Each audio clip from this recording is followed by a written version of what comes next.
नमस्कार दोस्तों, मैं भंवरलाल कड़ला।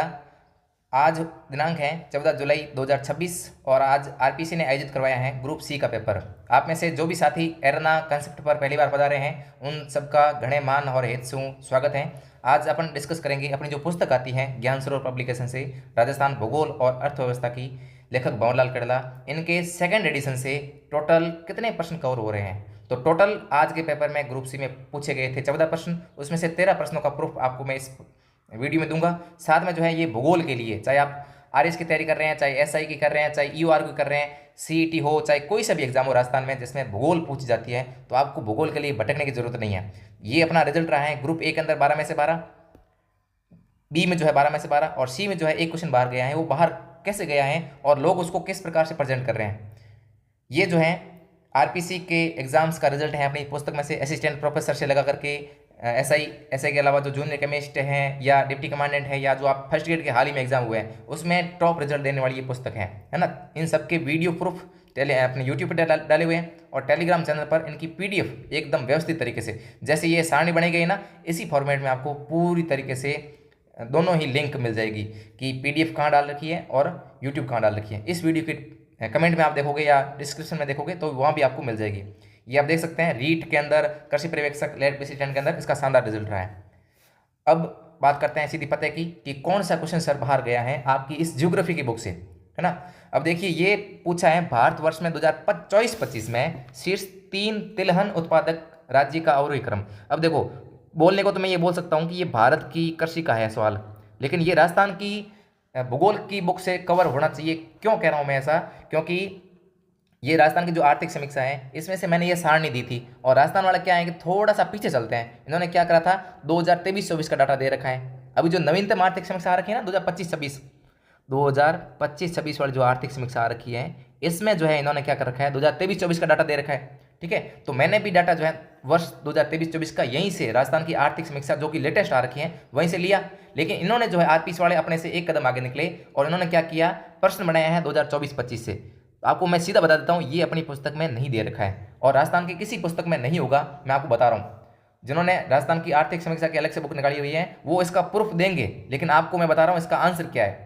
अगर 2023-24 और 24-25 में कोई अंतर नहीं होता ना, तब तो अपने मान लेते कि उसमें से हो रहा है, लेकिन अंतर है कि 23-24 में इसका आंसर क्या होता है। तिलहन का पूछा है, तिलहन के टॉप 3 राज्य पूछे है ना, अवरोही क्रम पूछा है, तो तिलहन में टॉप 3 राज्य 2023-24 में तो थे कौन कौन से? राजस्थान के साथ था मध्य प्रदेश और फिर था गुजरात। ठीक है, लेकिन 24-25 के अंदर आपको देखने को मिलेगा कौन सा, तीसरे पे गुजरात था ना, अब तीसरे पे कौन सा आ गया? महाराष्ट्र आ गया। इसका आंसर क्या है? महाराष्ट्र।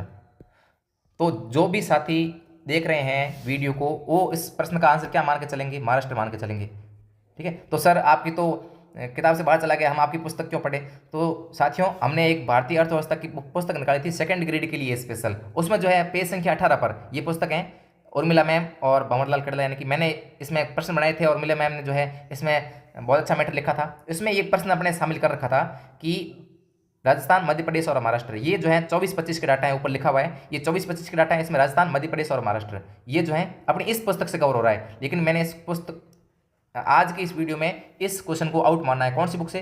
राजस्थान भूगोल की बुक से। लेकिन अपन ने जो मैटर अवेलेबल कराया ना इस पुस्तक में, ये जो 80 पेज का मैटर था, इसमें से पहले ग्रुप में जो है ये अपना था बी ग्रुप वाला, उसमें 5 में से 5, आज में जो है 5 में से 4। ठीक है, ये रिजल्ट रहा है। इसके पीडीएफ भी डाल दी गई है टेलीग्राम चैनल पर, आप देख लेंगे। ठीक है, तो इस प्रश्न का आंसर क्या है? अपनी पुस्तक से आउट क्यों माना मैंने? क्योंकि ये अपनी पुस्तक में डाटा दे रखा है 2023-24 का, और 23-24 और 24-25 में डाटा चेंज हो चुके हैं तीसरे राज्य के, क्योंकि इन्होंने जो है राजस्थान, मध्य प्रदेश 2 विकल्प में दिया। देखो इधर भी दिया है, इधर भी दिया है, राजस्थान, मध्य प्रदेश दूसरे विकल्प में और तीसरे विकल्प में। ठीक है, तो मेरे को लगता है आपके एकदम डाउट क्लियर हो गया होगा। इसके अलावा सारे प्रश्न अपने जो है पुस्तक में है, लोग इसको काउंट ही नहीं करेंगे, देखना आप, मैं बता रहा हूँ आपको, क्योंकि ये किसी में से मिलेगा नहीं, और मिल जाएगा ना तो उन्होंने एक एक जिले का, एक एक राज्य का दे रखा है। इस देखो उन्होंने क्या चालाकी कर रखी है, उन्होंने एक एक का ही दे रखा है, तो वो उसको बाहर मान लेंगे कि मोटे मोटे ग्रंथों से भी नहीं हुआ। हाँ सर नहीं हुआ, लेकिन इस प्रकार का जो है फर्स्ट, सेकंड और थर्ड इस प्रकार से आपको पढ़ना ही होगा। अगर आरपीसी के एग्जाम की तैयारी कर रहे हैं ना, मैं कल या परसों एक वीडियो बनाऊंगा जिसमें 24-25 के सारे डाटा जो है आपको एक साथ में प्रोवाइड करवा दूंगा। ठीक है, ये क्वेश्चन अपनी पुस्तक से बाहर गया है। चलिए अब शुरू कर लेते हैं मेन बात कि कौन कौन से प्रश्न आए हैं। तो राजस्थान में पाई जाने वाली भेड़ों की नस्लों के संदर्भ में कौन से सही समूह की पहचान कीजिए। तो अपनी पुस्तक में दे रखा है 160 पर कि जखराना जो है वो बकरी की नस्ल है ना। साथ में जखराना आप कौन कौन से ऑप्शन में है, पहले और दूसरे में, है ना। अपन टाल लोगे ना, भेड़ों में से बकरी को अलग निकालो, तो जखराना बकरी है। फिर बरबड़ी दे रखा है अपन ने कि 160 पर ही बरबड़ी जो है बकरी की नस्ल है ना, ये बकरी की नस्ल है। तो इस प्रकार से ही 3 विकल्प कट जाते हैं बकरी को निकालने से। फिर चौथा विकल्प बचता है, फिर चौथे का भी अपन ने दे रखा है भेड़ की स्पेशल दे रखी, मगरा, सोनाड़ी, पुंगल और नाली। ये चारों में पूछी थी और चारों के चार जो है अपनी पुस्तक में दे रखी है। सामान्य लेवल का क्वेश्चन है, हर पुस्तक में मिल जाएगा। ये गेहूं की जो हाइब्रिड वैरायटी पूछी है इन्होंने, तो मंगला अपनी पुस्तक में है, सोनालिका भी गेहूं की है, RHB जो है ये बाजरा की है। देखो ये बाजरा की है, कौन सी है, RHB 30, ठीक है। चौथी कौन सी है, चंबल, ये रही चंबल, ठीक है। ये सोनालिका रही और ये मंगला रही, यानी कि चारों विकल्प अपनी पुस्तक में है और ये प्रश्न आसानी से सॉल्व हो जाएगा। गेहूं की किस्मत कौन सी नहीं है, RHB किसकी है, बाजरा की है। पेज नंबर 143 पे आपको मिल जाएगा।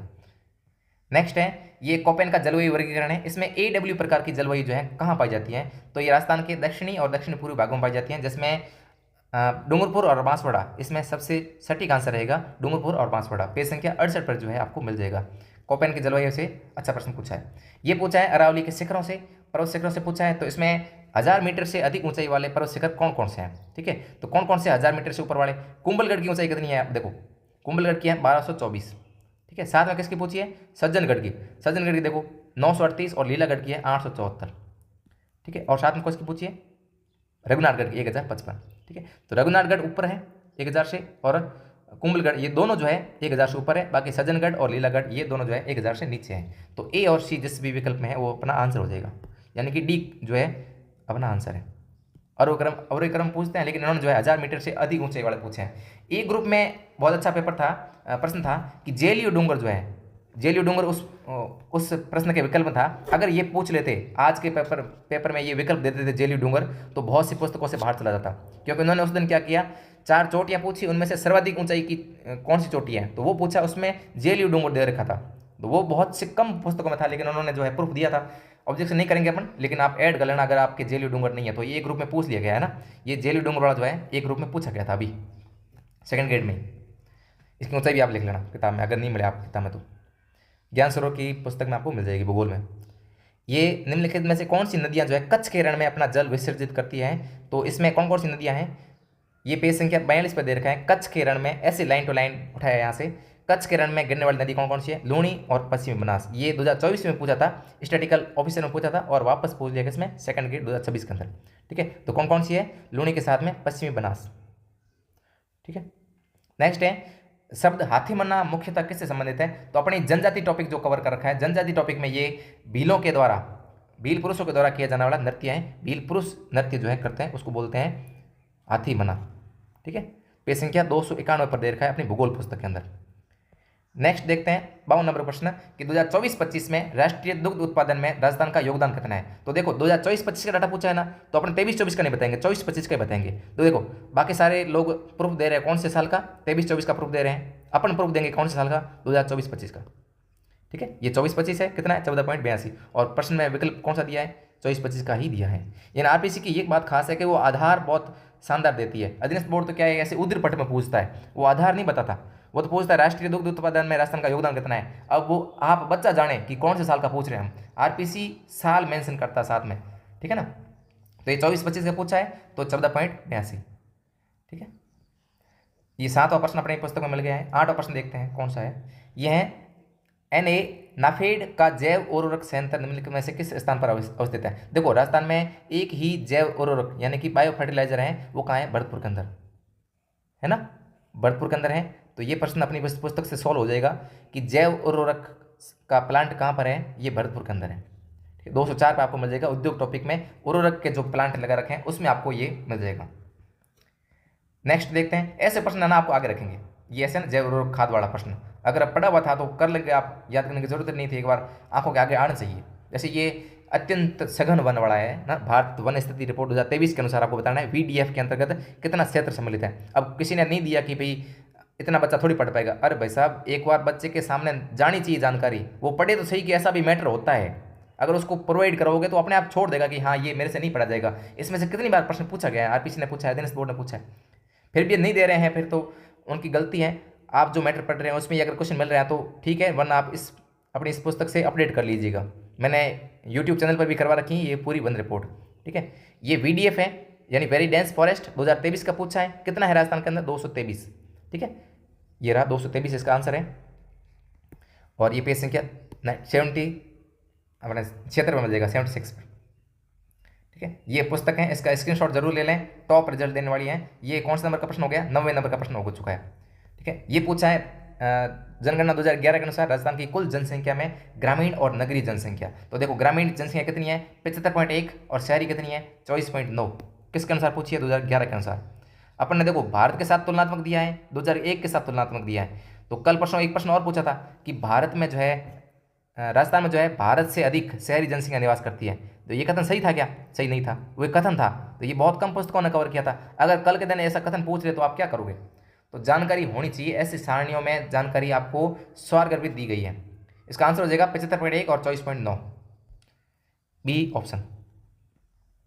इधर लगाता हूँ मैं, इधर। ठीक है, बी ऑप्शन लगा देता हूँ, ऑप्शन बी। ठीक है, पेज संख्या 300 पर आपको देखने को मिल जाएगा। ये साथ में दे रखा है कि कौन सा युग में सम्मिलित नहीं है। आपको इसमें बाणगंगा मेला मिल जाएगा, बेणेश्वर मेला मिल जाएगा अपनी इस भूगोल की पुस्तक में। ठीक है ना, बेणेश्वर मेला कहाँ मिलेगा सर? एक नदियों में जहाँ माई नदी का संगम होता है वहाँ मिलेगा, जनजाति टॉपिक मिलेगा और पर्यटन टॉपिक मिलेगा। तो इन तीनों में मैंने लाइन ऐड करने का अर्थ यही तो है ना कि प्रश्न सॉल्व होना चाहिए, उससे संबंधित जानकारी है। बेणेश्वर जो धाम है वहाँ पर त्रिवेणी संगम है, तो वहाँ पे जो मेला लगता है उसका भी मैंने जिक्र किया था। और ये आदिवासी टॉपिक में भी दे रखा है कि आदिवासी का कुंभ कौन सा है? बेणेश्वर धाम मेला। और लगता कब है? माघ पूर्णिमा को लगता है। तो ये क्वेश्चन अपनी पुस्तक से सॉल्व हो रहा है। नेक्स्ट इसी पेज से है क्वेश्चन, नेक्स्ट है कि भील पुरुष का पहनावा, भीलों द्वारा जो धोती पहनी जाती है उसको क्या बोलते हैं? ढेपड़ा बोलते हैं ना। ये धोती काफ़ी तंग होती है, यानी टाइट धोती होती है, उसको बोलते हैं ढेपड़ा। ठीक है ना, तो ये जनजाति से 2 क्वेश्चन हो गए। एक ऊपर और आया था ना, हाथी माना नृत्य वाला। एक ये प्रश्न करंट से रिलेटेड था और अपनी इस भूगोल की पुस्तक में मिल जाएगा। 13 नंबर प्रश्न है ये। प्रधानमंत्री कुसुम योजना के कंपोनेंट सी के अंतर्गत जयपुर जिले के कुंडा की ढाणी में राजस्थान का सबसे बड़ा सौर ऊर्जा संयंत्र स्थापित किया गया था, जिसकी क्षमता कितनी थी लगभग, है ना। तो ये ऊर्जा टॉपिक में जहाँ कुसुम योजना कर रखी है ना, वहाँ पे करंट के साथ में अपडेट करके डाला था मैंने कि राजस्थान का सबसे बड़ा सौर ऊर्जा संयंत्र कुंडा की ढाणी जयपुर में स्थापित किया गया, जिसकी क्षमता कितनी है? 4.9। और क्या पूछा ऑप्शन में? क्षमता ही पूछिए, 4.9। तो ऐसे प्रश्न है ना, अगर एक बार आंखों के सामने आ जाए भूगोल में, तो आपको ऐसे नहीं करना चाहिए कि सर ज़्यादा मैटर दे दिया। भाई योजनाओं का प्रश्न ज्ञान सरोवर की जो राजस्थान भूगोल पुस्तक है इसमें मैंने बहुत अच्छे से डाला है ना। तो आपको इसमें PYQ के साथ में थ्योरी मिलेगी, कुल पेज 322 मिलेंगे। राजस्थान में टॉप रिजल्ट रहा है, रिजल्ट आपको मैंने ऊपर दिखाई दिया है ना। और ये अपनी जो ज्ञान सरोवर की कला संस्कृति की पुस्तक है, ये इसने भी धमाल मचा रखा है। आज के पेपर में भी 10 में से 10, है ना। पहले पेपर में भी बहुत शानदार रिजल्ट रहा, 10 में से 10। और सेकंड में भी जो है आज जो ग्रुप हुआ है इसमें भी आपको पूरे प्रश्न देखने को मिल जाएंगे। इसमें अतुल सर और रवि कुलरिया सर ने बहुत अच्छी मेहनत करी है, और PR डाकर सर को भी जी बहुत बहुत बधाई ऐसे शानदार टीम के लिए और इतने शानदार रिजल्ट के लिए। ये जो पुस्तक है आपको किसी भी शॉप पर मिल जाएगी। आप ज्ञान सरोवर के नाम से मांगेंगे या भंवरलाल कड़ेला के नाम से मांगेंगे लेखक, तो दोनों के नाम से ही आपको जो है मार्केट में अवेलेबल हैं। आप इसको अमेजन या फ्लिपकार्ट या किसी भी वेबसाइट के माध्यम से मंगवाते हैं। उसके अलावा आप जो है हमारे पब्लिकेशन के जो व्हाट्सअप नंबर है उसके माध्यम से भी मंगवा सकते हैं। उनकी लिंक जो है आपको इस वीडियो के डिस्क्रिप्शन में मिल जाएगी। वीडियो थोड़ा लंबा हो गया है, लेकिन इस एकदम क्रिस्टल करना जरूरी था, क्लियर करना जरूरी था। आपको बहुत जगह ये प्रूफ घूमता हुआ मिलेगा, मैं आपको बता दूंगा। ये जो प्रूफ है ना, कई जगह घूमता हुआ मिलेगा। पहले प्रश्न वाला ये प्रूफ जो आपको कई जगह घूमता हुआ मिलेगा। राजस्थान आर्थिक समीक्षा वाले जो है ना साथी, उनमें से देखने को मिलेगा। ठीक है, लेकिन आप ध्यान रखना, इस क्वेश्चन को मैंने आउट माना है, बाकी सारे प्रश्न जो है लाइन टू लाइन आपको मैंने सॉल्व करा दिया है। बहुत बहुत आभार साथियों। आगामी जो तैयारी कर रहे हैं SI RAS URO, उनके लिए ये पुस्तक जो है वन स्टॉप सॉल्यूशन है। आपको कहीं और भटकने की जरूरत नहीं रहेगी, है ना। सॉल्यूशन में ऐसे कि सर क्या पता हम जो पढ़ रहे हैं उसमें से आए कि नहीं आए, ऐसी टेंशन की जरूरत ये पुस्तक पढ़ने के बाद अपनी खत्म हो जाएगी। धन्यवाद साथियों, राम राम।